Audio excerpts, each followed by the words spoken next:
আজকেই চলে যাচ্ছি? হ্যাঁ স্যার। কি করবি বল?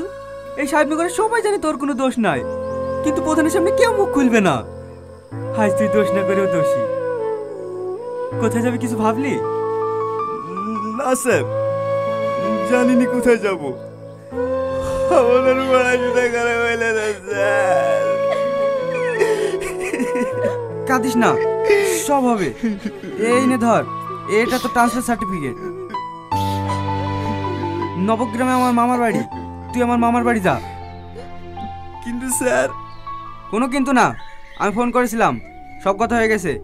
ওইখান থেকে তুই পড়াশোনা কমপ্লিট করবি। আরে আরে, সব ঠিক আছে, ভালো করে পড়াশোনা করবি। তোর মায়ের স্বপ্ন তোকে পূরণ করতেই হবে। আসছি বোন, ভালোভাবে যায়েন।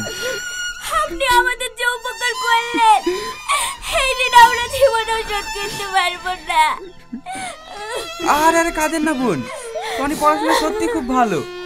দেখবেন কয়েকদিন অনেক বড় জায়গায় পৌঁছে যাবে। এই টনি, ওখানে পৌঁছে গিয়ে একবার ফোন করে দিস।